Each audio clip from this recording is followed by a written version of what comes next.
की भूमि है, वीरों की भूमि है। ऐसे वीरों को श्रद्धांजलि देने के लिए यहाँ पे खुद हमारे माननीय प्रधानमंत्री जी पधारे हैं और हम सब लोग चंद्रभागा निवासी उनका स्वागत कर रहे हैं।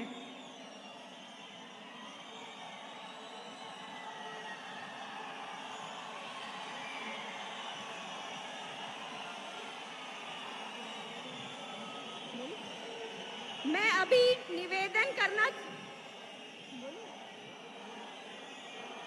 अभी निवेदन करना चाहूंगी अशोक कौल जी, सत शर्मा जी, हमारे प्रधानमंत्री जी को शॉल देके भेंट करें और इनका स्वागत करें।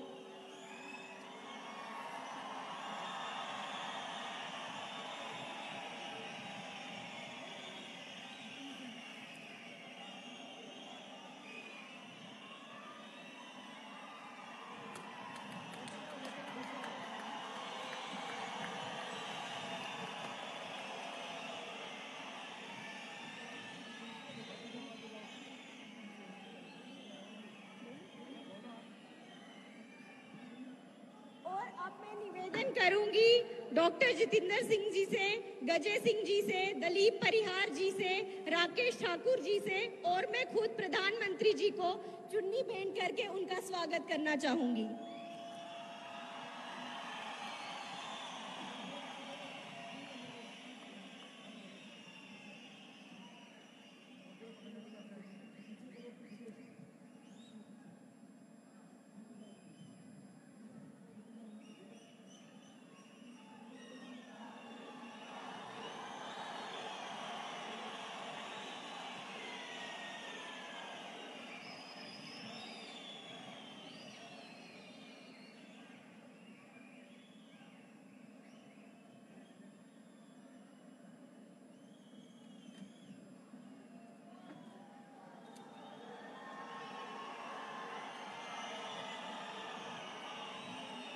और अब मैं चंद्रभागा के सभी प्रत्याशियों से निवेदन करूंगी कि हम सब प्रधानमंत्री जी को माता का चित्र भेंट करके प्रधानमंत्री जी का स्वागत करें। अब मैं निवेदन करती हूँ कार्यकारिणी अध्यक्ष सत शर्मा जी से, वो अभी स्वागत भाषण करें।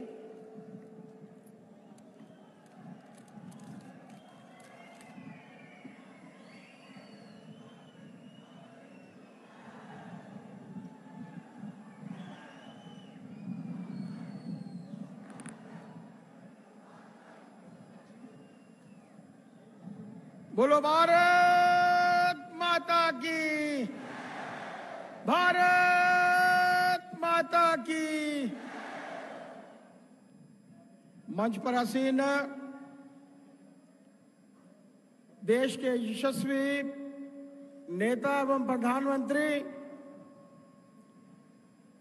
माननीय नरेंद्र भाई मोदी और विश्व के सबसे लोकप्रिय नेता माननीय नरेंद्र भाई मोदी जी का मैं आज इस डोडा की धरती के ऊपर स्वागत करता हूं।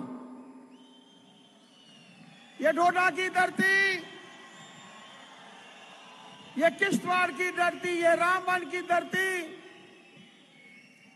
वीरों की धरती है। ये धरती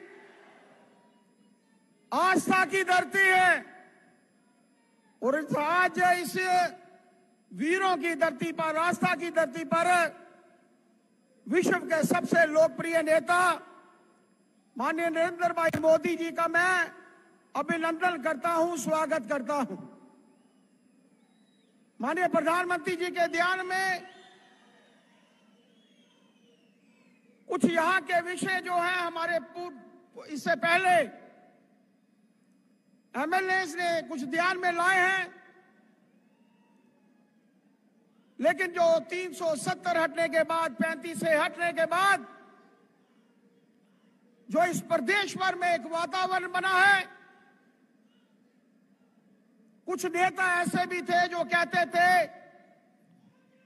370 हटेगा, 35 से हटेगा, तो तिरंगे को कंधा देने वाला कोई नहीं होगा। लेकिन आज वही लोग भारत माता का तिरंगा लेकर कश्मीर की धरती पर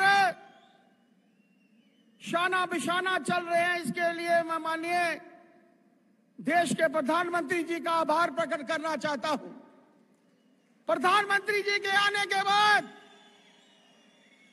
कश्मीर जैसे क्षेत्र में भी जहां पर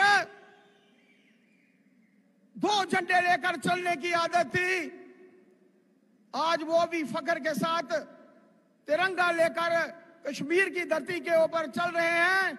और इसके लिए भी हम माननीय प्रधानमंत्री जी का आभार प्रकट करना चाहते हैं। 370 हटने के बाद हम आभार प्रकट करना चाहते हैं कि G20 आपने हमारे जम्मू कश्मीर में भी जो था वो किया गया, और जिसके चलते पूरे विश्व भर को लगा कि एक शांति का माहौल जो यहां की जनता शुरू से लेकर चाहती थी, वो शांति का माहौल जो था वो बना था। मैं देख रहा था कि फार्मूला 4 कार रेसिंग इवेंट और उसी के समकालीन पाकिस्तान में उसी दिन जो थी घोड़ा गाड़ियों की रेस हो रही थी। आप सोचिए, 2 देश लगभग एक समय में आजाद हुए, एक देश में घोड़ा गाड़ियों की रेस हो रही थी और एक देश में भारत में फार्मूला 4 कार रेसिंग हो रही थी। इसके लिए भी हम माननीय प्रधानमंत्री जी का आभार प्रकट करना चाहते हैं। माननीय प्रधानमंत्री जी, आपके आने के बाद 370 आपके हटाने के बाद हमारी मातृशक्ति को अपना हक मिला है। शादी के बाद जब वो जम्मू कश्मीर के बाहर जाती थी तो उनका हक छिन जाता था। गोरखा समाज के लोग, वाल्मीकि समाज के लोग, वेस्टर्न पाकिस्तान रिफ्यूजी, उनको वोट डालने का हक नहीं था। आज अगर वो हक दिया है तो हमारे देश के यशस्वी प्रधानमंत्री जी ने दिया है, जिसके लिए मैं उनका आभार प्रकट करना चाहता हूं। मैं ज्यादा वक्त नहीं लूंगा क्योंकि हम सब माननीय प्रधानमंत्री जी को सुनने आए हैं, लेकिन मेरा मानना है कि 370 हटने के बाद ये जो पहला असेंबली का चुनाव है, माननीय प्रधानमंत्री जी ने डोडा की वो पावन धरती चुनी है। यहां पर हमारी वीरों की भी पहचान है, यहां हमारे वीरों ने शहादतें पाई हैं, हमारी आस्था की भी पहचान है। मेरा मानना है कि प्रधानमंत्री जी के आशीर्वाद के बाद ये 8 की 8 सीटें हम लोग जीतने में सक्षम होंगे। इन्हीं शब्दों के साथ इस वीरों की धरती पर मैं देश के प्रधानमंत्री जी का आभार प्रकट करना चाहता हूं कि हम सबको आशीर्वाद देने हेतु आज इस क्षेत्र में हमारे बीच में आए हैं। आप सबका बहुत बहुत आभार। जय भारत, जय हिंद।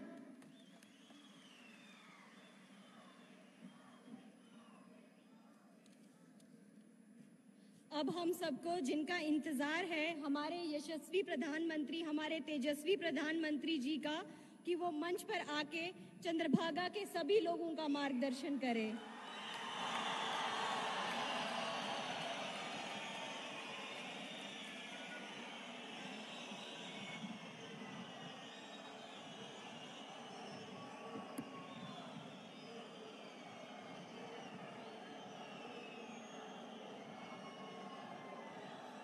नमस्कार।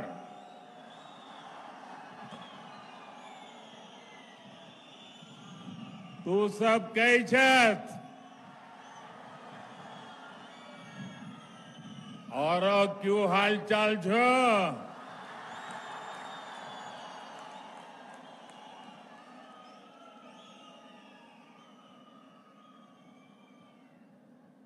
शक्ति स्वरूपा मचैल माता को मेरा प्रणाम। सरथल माता की इस पावन भूमि को मेरा प्रणाम। आप सब यहां डोडा, किश्तवाड़ और रामबन के अलग अलग हिस्सों से पहुंचे हैं। यहां आने के लिए आपने घंटों सफर किया है। इसके बावजूद आपके चेहरे पर थकान का नामो निशान नहीं दिख रहा।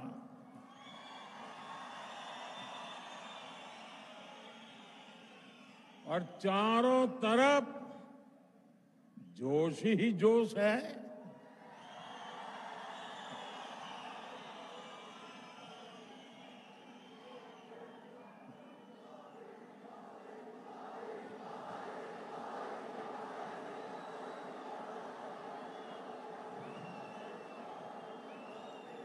और मैं देख रहा हूं हमारी बहनें, बेटियां इतनी विशाल संख्या में हमें आशीर्वाद देने आई हैं।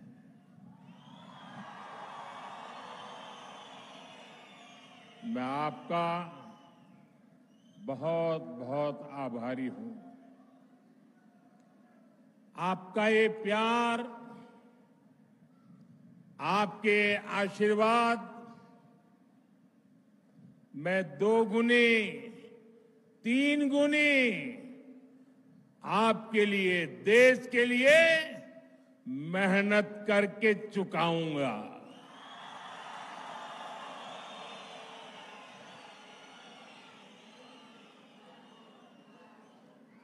हम और आप मिलकर के एक सुरक्षित और समृद्ध जम्मू कश्मीर का निर्माण करेंगे। और ये मोदी की गारंटी है।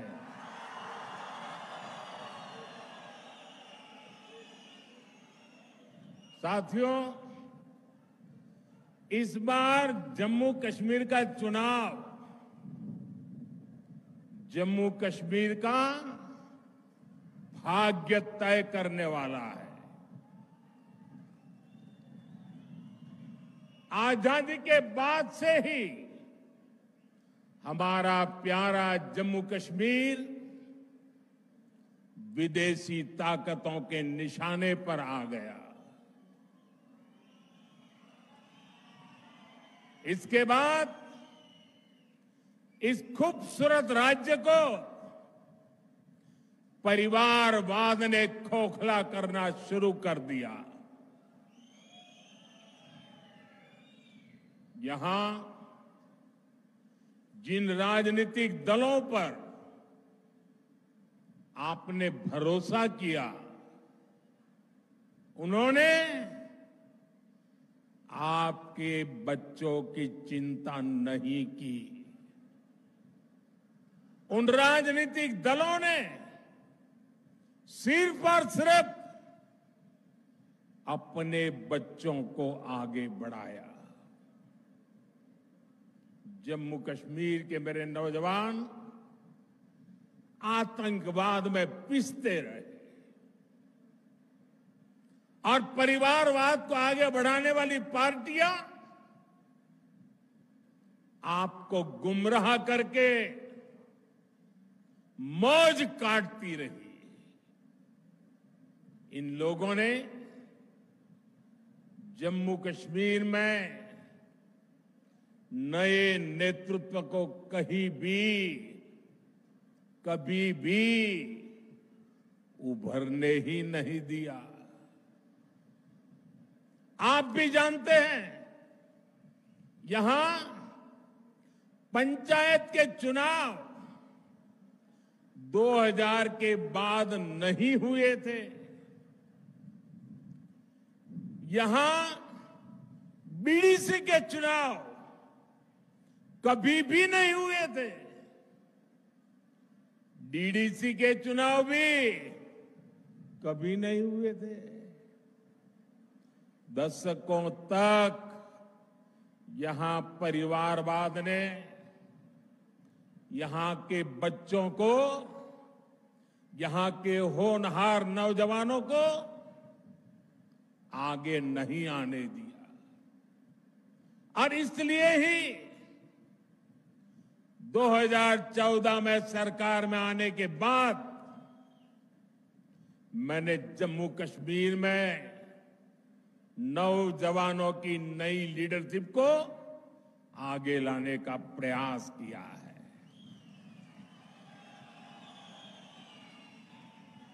फिर 2018 में यहां पंचायत के चुनाव कराए गए। 2019 में बीडीसी के चुनाव हुए और 2020 में पहली बार डीडीसी के चुनाव कराए गए। और ये चुनाव क्यों कराए गए? ताकि जम्मू कश्मीर में डेमोक्रेसी ग्रास रूट तक पहुंचे। यहां के मेरे युवा जमहूरियत की कमान संभालने के लिए आगे आए। यही मेरी कोशिश थी। यहां परिवारवादी राजनीति करने वाले नहीं चाहते थे कि यहां का नौजवान राजनीति में आगे आए। हमने इन परिवारवादियों के इरादों को चुनौती दी और नतीजा क्या हुआ? लोकल बॉडी के इलेक्शन के बाद जम्मू कश्मीर में 30-35 हजार नए नौजवान राजनीति में आए, जम्मू कश्मीर की कमान संभाली। बीते सालों में जम्मू कश्मीर में विकास का नया दौर आया है, तो इसका क्रेडिट इन्हीं नौजवानों का है। मैं आज जम्मू कश्मीर के युवा को, चाहे वो बेटी हो बेटा हो, उनके जोश, उनके जज्बे को सैल्यूट करता हूं।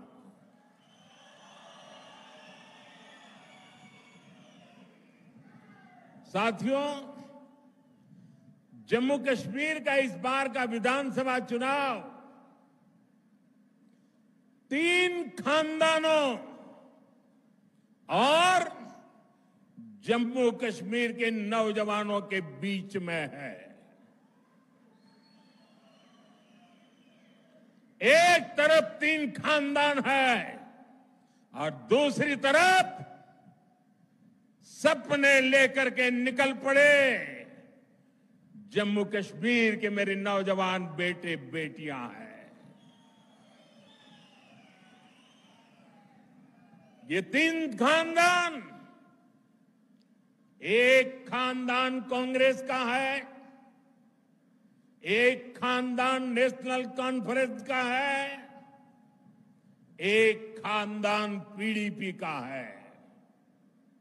जम्मू कश्मीर में इन 3 खानदानों ने मिलकर आप लोगों के साथ जो किया है वो किसी पाप से कम नहीं है।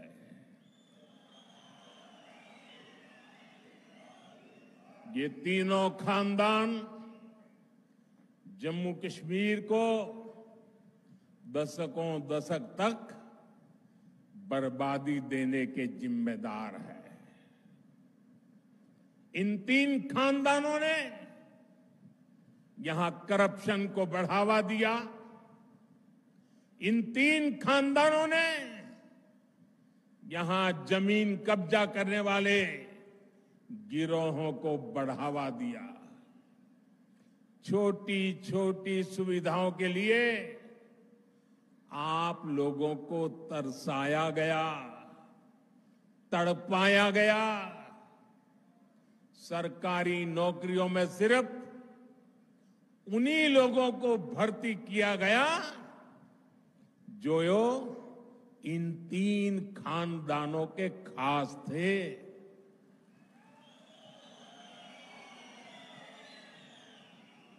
इन 3 खानदानों ने ही यहां अलगाव और आतंक के लिए जरूरी जमीन तैयार की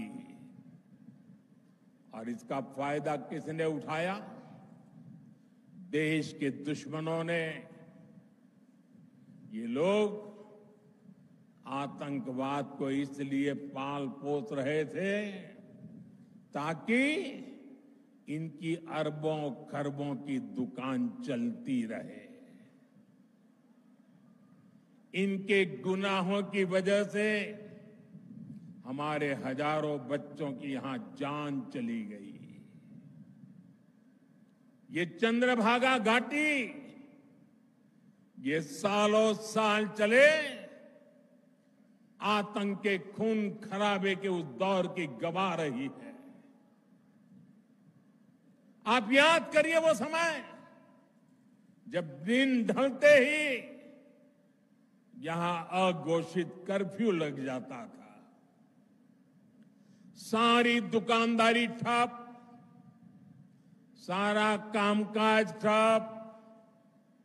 हालत ये थी कि तब कांग्रेस सरकार के, केंद्र सरकार के गृह मंत्री तक लाल चौक जाने से डरते थे। साथियों, जम्मू कश्मीर में आतंकवाद अब अपनी अंतिम सांसें गिन रहा है।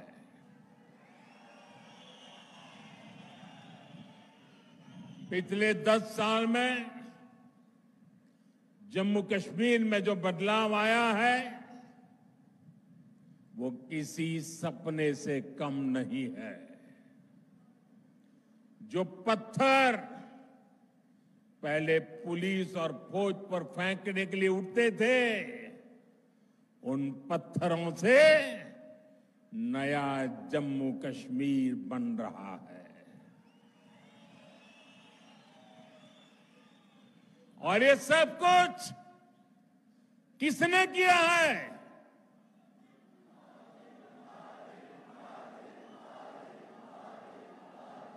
किसने किया है? किसने किया है?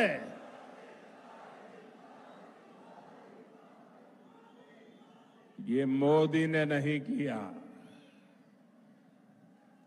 ये जम्मू कश्मीर के डोडा के आप लोगों ने किया है।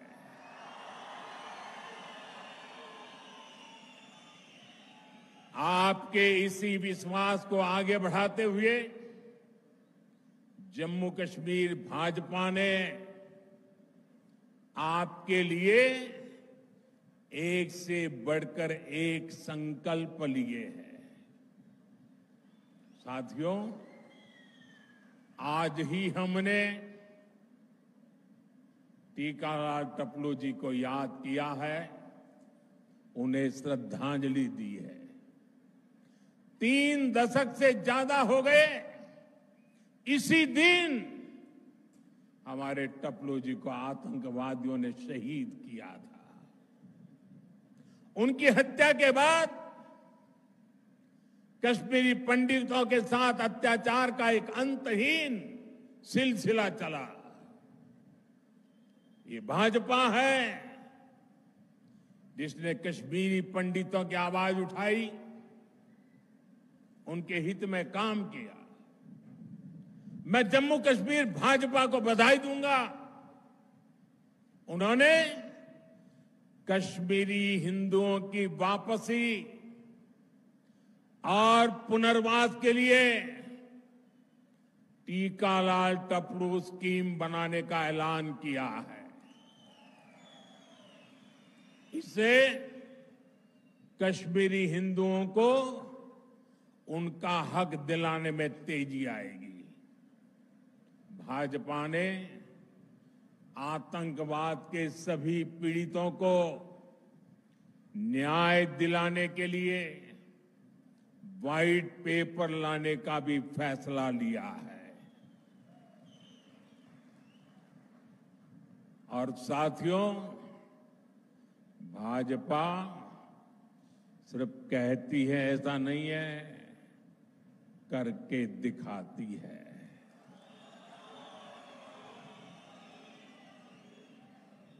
यहां मंच पर हमारी बेटी शगुन बैठी है। इनके पिता और चाचा दोनों को आतंकवादियों ने मार डाला था। अब भाजपा ने आतंकवाद पीड़ित इस बिटिया को टिकट दिया है।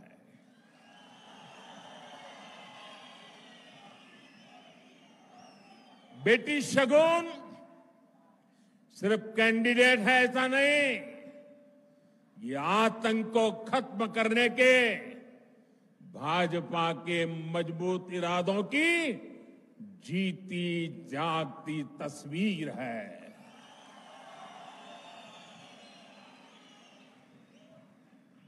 साथियों, जिन राजनीतिक दलों ने बरसों तक जम्मू कश्मीर पर राज किया, उन्होंने आपके बच्चों के भविष्य पर कभी ध्यान नहीं दिया। आप याद कीजिए, यहां पहले एक एक स्कूल खोलने के लिए आपको कितना संघर्ष करना पड़ता था। आपको एक स्कूल, एक कॉलेज खुलवाने के लिए भी आंदोलन करना होता था। एक छोटी सी सड़क बनवानी हो, पानी की टंकी बनवानी हो,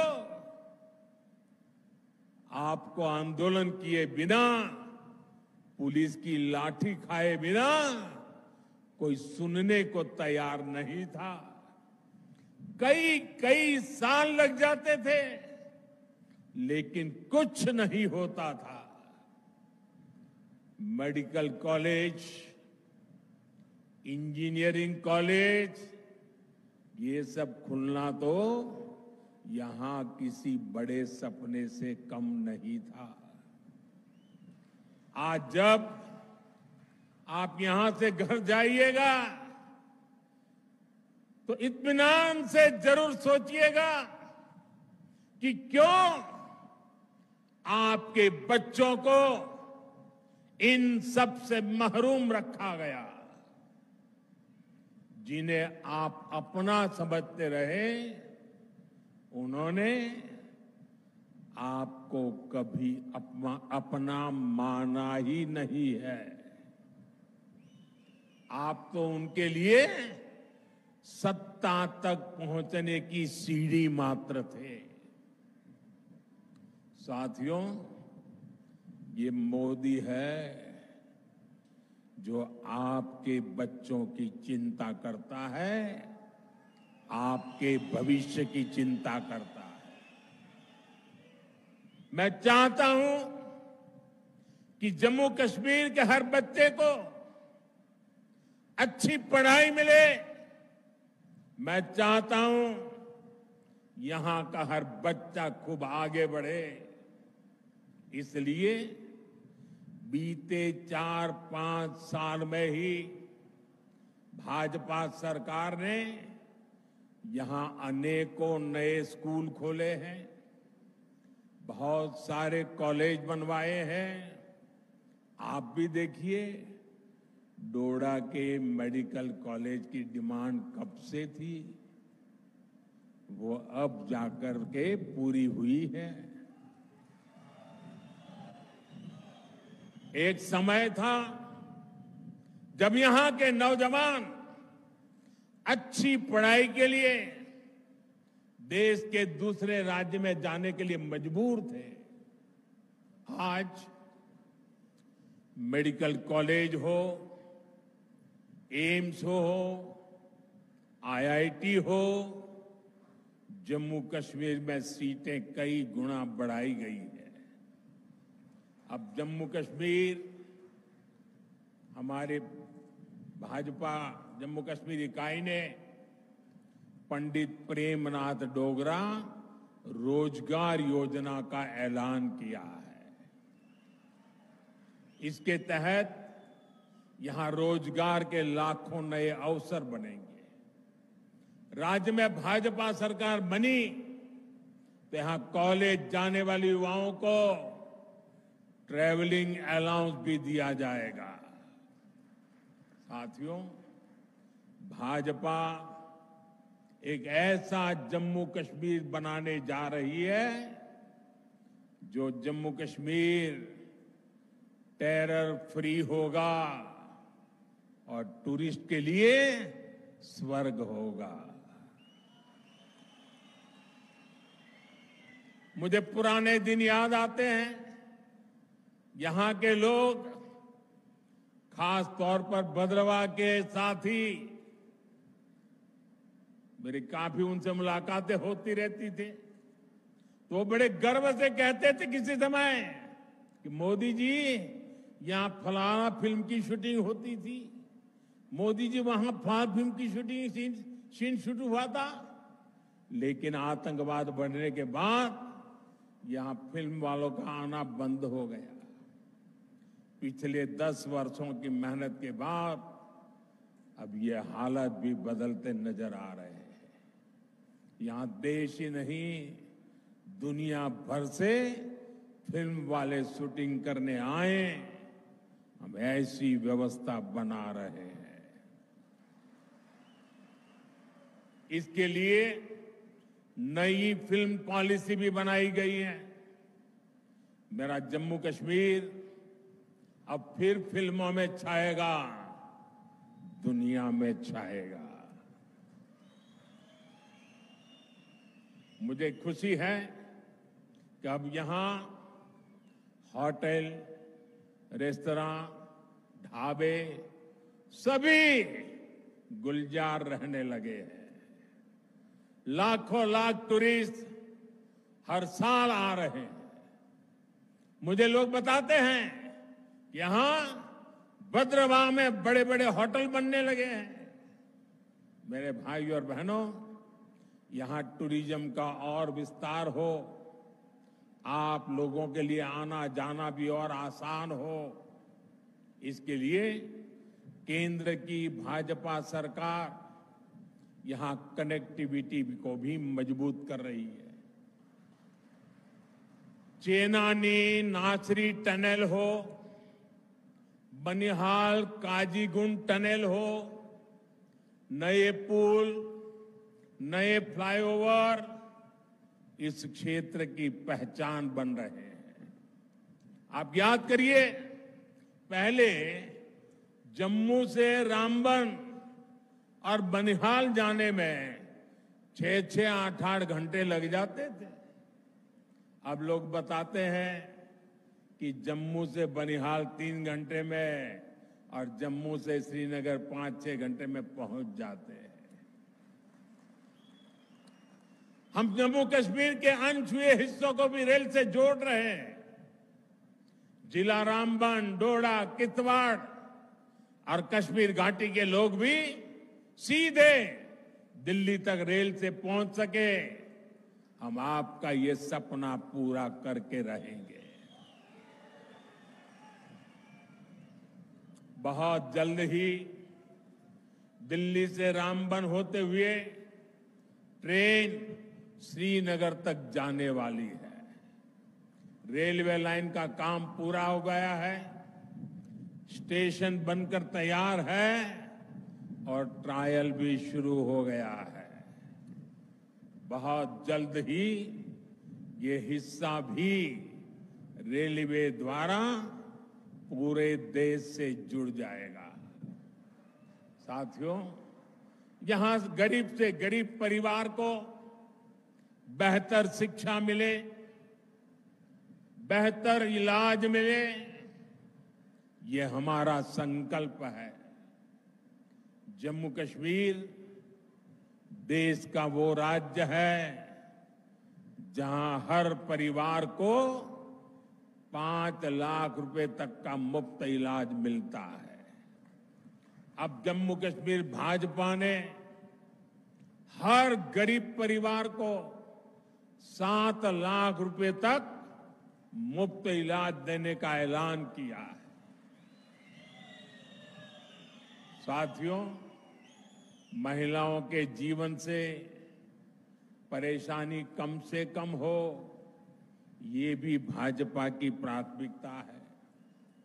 बीते वर्षों में जम्मू कश्मीर के दूर सुदूर के गांवों तक भी नल से जल पहुंचा है, बिजली पहुंची है, मोबाइल के टावर पहुंचे हैं। इससे भी माताओं बहनों का जीवन आसान हुआ है। जम्मू कश्मीर भाजपा ने परिवार की सबसे बड़ी महिला, उसके खाते में हर साल 18,000 रुपये जमा करने की भी घोषणा की है।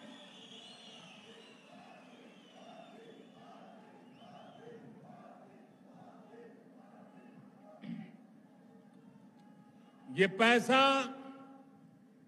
हर परिवार को अपनी आमदनी बढ़ाने के लिए नए साधन, नए समाधान देगा। साथियों, यहां इस क्षेत्र को पर्पल रिवॉल्यूशन यानी बैंगनी क्रांति के लिए जाना जाता है। लेवेंडर की खेती ने यहां छोटे किसानों का जीवन बदल दिया है। भाजपा सरकार छोटे किसानों के हितों के साथ खड़ी है। अभी तक जम्मू कश्मीर के किसानों को पीएम सम्मान निधि के 6,000 रुपया मिलते रहे।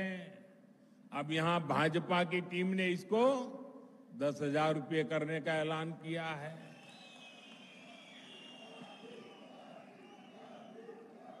साथियों, जम्मू कश्मीर में रहने वाला कोई भी व्यक्ति, चाहे वो किसी भी मजहब का हो, किसी भी आस्था से जुड़ा हो, किसी भी वर्ग का हो, भाजपा की प्राथमिकता है आपके हर अधिकार की रक्षा की गारंटी मोदी ने दी है। जम्मू कश्मीर को पूर्ण राज्य का दर्जा देने का काम भी भाजपा सरकार ही करेगी। लेकिन आपको ऐसे लोगों से सावधान रहना है जो अपने स्वार्थ के लिए आपका अधिकार छीनते रहे हैं। आपने देखा है आजकल ये लोग संविधान को अपनी जेब में रखते हैं। संविधान की किताब कोई सम्मान नहीं, जेब में रख दो। और ये दिखावा क्यों कर रहे हैं? अपने काले कारनामों को छिपाने के लिए कर रहे हैं। हकीकत क्या है? ये जम्मू कश्मीर का बच्चा बच्चा जानता है। इन लोगों ने बाबा साहब के बनाए संविधान की आत्मा को नोच दिया था। वरना क्या कारण था कि हमारे जम्मू कश्मीर में 2 संविधान चलते थे? क्यों जम्मू कश्मीर के लोगों को वो हक नहीं मिलता था जो बाकी देश में मिलता था? यहां हमारे पहाड़ी भाई बहन, मैं देख रहा हूं यहां आए हैं। क्या कारण है कि इतने साल तक उनको आरक्षण नहीं मिला? जम्मू कश्मीर में ये एससी, एसटी, ओबीसी का नाम तक नहीं लेते थे। इतनी पीढ़ियां गुजरने के बाद उनको भाजपा ने आकर के भाजपा सरकार ने आरक्षण दिया। आज ऐसे अनेक साथी हैं जिनको पहली बार वोट डालने का हक मिला है। भारत का संविधान हर किसी को वोट का अधिकार देता है। ये संविधान को जेब में लेकर के घूमने वालों ने 75 साल तक आप में से कुछ लोगों को वोट देने का अधिकार छीन लिया था। साथियों, मैं जम्मू कश्मीर की सभी माताओं बहनों से भी कहूंगा, इन्होंने इतने दशकों तक आपको भी धोखा ही दिया है। इन्होंने ऐसे कानून बनाए कि आपको अपनी ही जमीन पर बेगाना कर दिया गया। मैं सभी मुस्लिम बहनों बेटियों को भी एक बात याद दिलाना चाहता हूं। जब हमने 3 तलाक को खत्म करने का कानून बनाया तो कांग्रेस, नेशनल कॉन्फ्रेंस और पीडीपी ने ही इसका विरोध किया था। ये आपके हिमायती नहीं है, ये सिर्फ अपने खानदान का हित सोचते हैं। साथियों, आपके सामने कांग्रेस और नेशनल कॉन्फ्रेंस की घोषणाएं भी है और भाजपा का संकल्प पत्र भी है। आपके लिए जानना जरूरी है कि ये लोग कह क्या रहे हैं और उसका नतीजा क्या होगा। नेशनल कॉन्फ्रेंस, पीडीपी और कांग्रेस आर्टिकल 370 को वापस लाना चाहते हैं। आपके लिए इसका मतलब क्या होगा? इसका मतलब होगा ये 3 खानदान मिलकर पहाड़ी समाज का आरक्षण फिर छीन लेंगे। जम्मू कश्मीर में अनेक लोगों को वोटिंग का जो हक मिला है वो भी छीन लिया जाएगा। 35A वापस आई तो माताओं बहनों के हकों पर फिर वही पुरानी पाबंदी लग जाएगी। आप याद रखिए, इनके घोषणा पत्र लागू हुए तो फिर स्कूल जलने लग जाएंगे, फिर बच्चों के हाथ में पत्थर होंगे, फिर हड़तालें होगी, कारोबार पर ताले लगेंगे, नौजवान बेरोजगार घूमेंगे। क्या आप इनको वो खौफनाक दिन वापस लाने देंगे क्या? वापस लाने देंगे क्या? साथियों, ये संविधान की बातें करते हैं और नफरत की दुकान पर मोहब्बत की दुकान का बोर्ड लगा करके घूमते हैं। मैंने आज अखबारों में पढ़ा, लोकतंत्र का एक महत्वपूर्ण पिलर होता है हमारा स्वतंत्र मीडिया। आज एक खबर पढ़ी, अमेरिका गए हुए भारत के एक अखबार के प्रतिनिधि को अमेरिका में जिस प्रकार उसके साथ जुल्म किया गया, उसने अपनी पूरी कहानी पब्लिक के सामने रख दी है।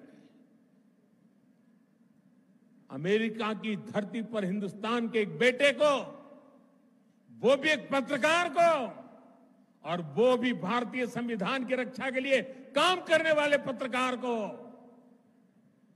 कमरे में बंद कर करके उनके साथ जो व्यवहार हुआ है, क्या ये लोकतंत्र को, संविधान की मर्यादाओं को उजागर करने वाले विषय? क्या अमेरिका की धरती पर भारत के पत्रकार की पिटाई करके क्या भारत की प्रतिष्ठा बढ़ा रहे हो?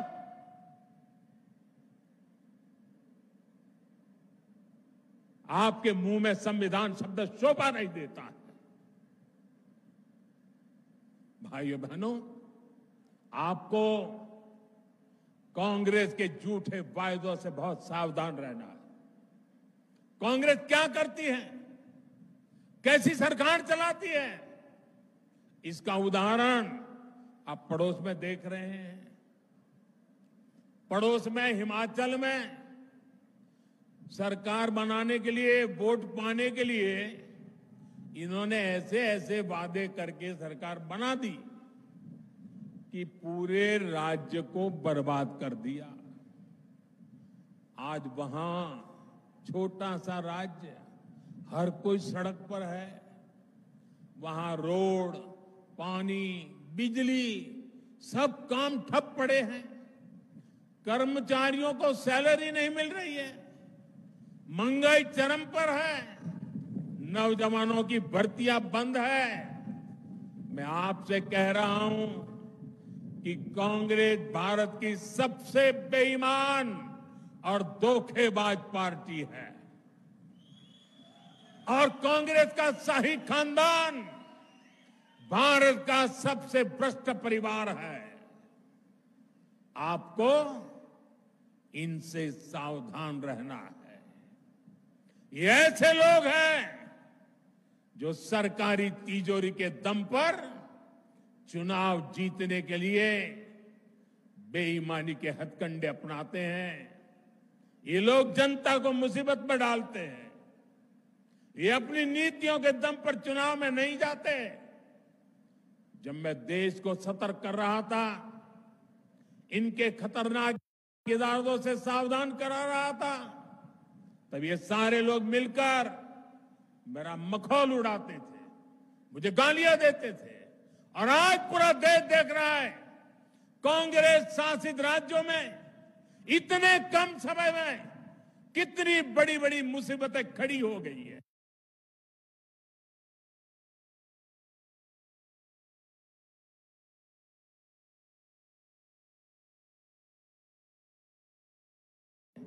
और उनके पापों के कारण खड़ी हुई है। साथियों, कांग्रेस की सोच क्या है, उनकी नीयत क्या है, ये उनके अध्यक्ष की बातों से भी साफ हो जाता है। वो यहां आकर क्या बातें करते हैं, मैं यहां आकर के क्या कह रहा हूं कि हम यहां ये काम करेंगे, वो काम करेंगे, यहां के लोगों की भलाई के लिए करता हूं कि नहीं करता हूं। उन्होंने क्या कहा, उनका अहंकार देखिए। अगर हमें 20 सीटें ज्यादा आती तो ये मोदी समेत बीजेपी के सब नेता जेल में होते। क्या आप लोगों को जेल में भेजने के लिए सरकार बनाना चाहते हो कि जनता जनार्दन का भला करने के लिए सरकार बनाना चाहते हो? क्या यही एक एजेंडा है क्या आपका?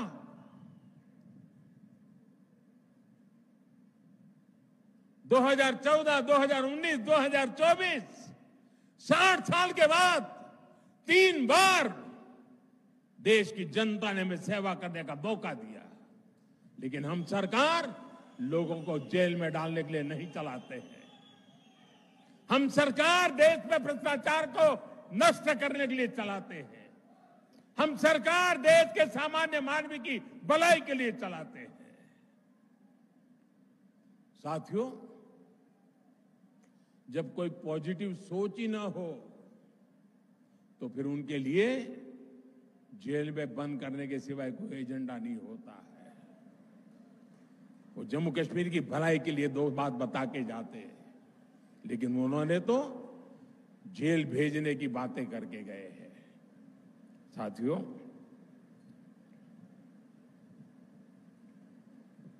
ये नफरत दिखाने से ज्यादा और कुछ सोच नहीं सकते। इनकी नफरत का शिकार जम्मू भी रहा है।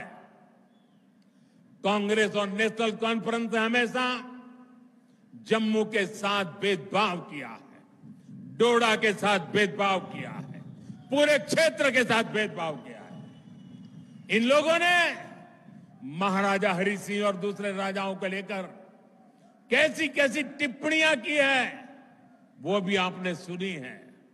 ये सिर्फ महाराजा का नहीं, सभी डोगरों का अपमान है। और मैं जानता हूं जम्मू कश्मीर के लोग ये अपमान कभी नहीं सहेंगे। साथियों, भाजपा का संकल्प और आपका साथ ही शांति, सुरक्षित और समृद्ध जम्मू कश्मीर बनाएगा। इसलिए 18 सितंबर को भाजपा के सभी उम्मीदवारों को, यहां मंच पर बैठे हुए मेरे उम्मीदवारों से चाहता हूं सब आगे आ जाएं, आगे खड़े हो जाएं, उम्मीदवार सारे खड़े हो जाएं आगे, जो वहीं खड़े हो जाइए। हाँ, इन सब मेरे साथियों को जिता करके, भारी बहुमत से जिता करके सबके सबको विधानसभा में भेजना है। मैं 1 मिनट उनके बीच जाकर के बधाई देकर के फिर यहां आकर मेरा भाषण करता हूं।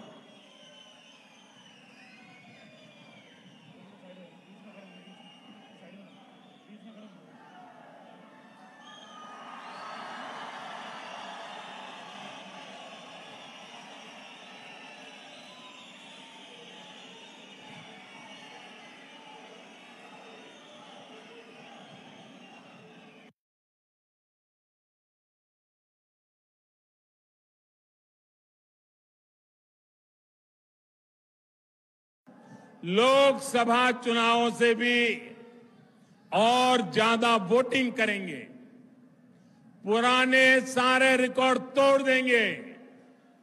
इसी भरोसे के साथ मैं आप सभी को इतनी विशाल संख्या में आकर के हमें आशीर्वाद देने के लिए आदरपूर्वक आप सबको नमन करता हूं। मेरे साथ बोलिए, भारत माता की। इतनी ताकत से बोलिए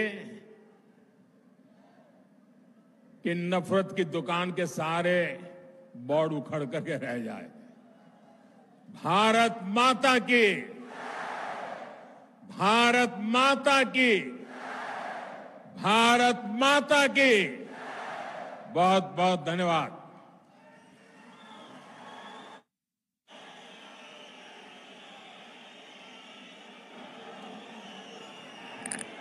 हम सब चंद्रभागा के निवासी, हमारे पूरे विश्व के सबसे लोकप्रिय नेता जो आज हम सब चंद्रभागा निवासियों को आशीर्वाद देने के लिए आए हैं, इसके लिए हम इनको धन्यवाद करते हैं। हम सब इनके आभारी हैं कि इनके पावन कदम इस धरती पर पड़े और हम सब चंद्रभागा निवासियों का इन्होंने मार्गदर्शन किया।